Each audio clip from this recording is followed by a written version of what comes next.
বলেছিলাম না আমি এই রাস্তাতেই যাতায়াত করি। এবার বিশ্বাস হলো তো? আমি কোথাও পালিয়ে যাব না। হ্যাঁ ম্যাডাম, এবার বিশ্বাস হলো। এই শোন না, আমি না আজকেও জুতোটা পালিশ করব, একটু করে দে না। ঠিক আছে ম্যাডাম, আপনি পাটা বাড়ান।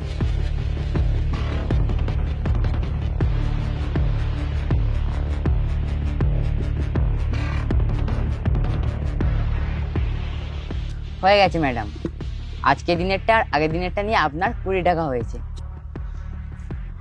এই শোন না, আজকেও আমি পার্স নিয়ে বেরোইনি, তোকে না টাকাটা কালকে দিয়ে দেবো। না ম্যাডাম, আজকেই দিতে হবে। আজকে দিতে হবে মানে? কোথায় থেকে দেবো? পয়সার ব্যাগটাই তো আনা হয়নি। পয়সা ছাড়া আপনি অফিসে যাবেন কি করে? আপনি টাকা এনেছেন, ইচ্ছা করে দিচ্ছেন না। টাকাটা দিন। আজব ছেলে তো তুই, কিভাবে দেবো টাকা? তোকে তো বললাম যে আমি আজকে পয়সার ব্যাগটাই আনিনি। দেখুন ম্যাডাম, এই 20 টাকা আপনাদের কাছে কিছুই নয়, হাতের ময়লা। কিন্তু এই 20 টাকাটা আমার কাছে অনেক কিছু। আর এই জুতো পালিশ করে আমি পড়াশোনা করি, আমার বোনকে পড়াশোনা করাই, আমাদের পেট চালাই। আমার মেয়ে তো বলছে টাকার ব্যাগটা আনতে ভুলে গেছে, তুই তবু মুখে মুখে চবড়া করছিস। আপনার মেয়ে বা আপনি কেউই 20 টাকা নিয়ে বের হননি, এটা আমাকে বিশ্বাস করতে বলছেন? তোকে কি আমি মিথ্যে কথা বলবো? তোর সাথে আমার মেয়ে কথা বলতে তোর খুব ভাগ্য ভালো। তুই জানিস আমার মেয়ে কত বড় চাকরি করছে, কত লেখাপড়া জানে। আমি অত শত বুঝি না ম্যাডাম, আমার টাকা চাই। দাঁড়াও মা, আমি কথা বলছি। এই শোন, এই দুদিন যেমন আমি এই রাস্তা দিয়ে যাতায়াত করছি, সেরকম আমাকে অফিস যাওয়ার জন্য এই রাস্তা দিয়ে সারা মাস যাতায়াত করতে হবে।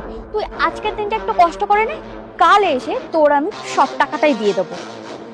আচ্ছা ঠিক আছে, কিন্তু কালকে মনে করে টাকাটা দিয়ে দেবেন। হ্যাঁ রে বাবা, পেয়ে যাবি। এখন আসছি, চলো মা।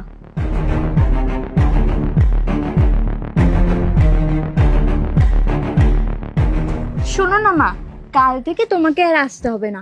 আমি একটা গাড়ি বলে দেব, ও আমাকে বাড়ি থেকে পিক করবে আর অফিসে গিয়ে ড্রপ করে দেবে। সে তো অনেক টাকারই। উফ মা, তুমি এত টাকার কথা চিন্তা কেন করছো? কোন জায়গায় চাকরি করি সেটা দেখো। আরে তোমার মেয়ে এখন বড় লোক, রিল্যাক্সে যাবো আর আসবো, কোনো টেনশনই থাকবে না।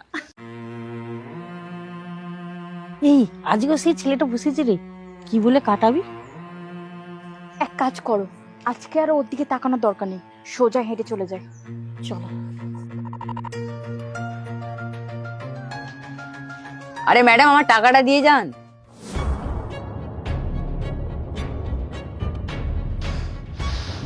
এই, তোর টাকা নিয়ে কি আমি গাড়ি কিনবো, বাড়ি কিনবো? পাবি তো ওই মাত্র 20 টাকা। তারপরে এত কিসের রে? সবসময় টাকা টাকা বলে চিৎকার করছিস কেন? তুই তো ওই জুতো পলিশের কাজ করিস, তোর তো কোনো সম্মান নেই। তা বলে কি আমার কোনো সম্মান নেই? এই বাজারে তুই টাকা পাই বলে চিৎকার করছিস কেন?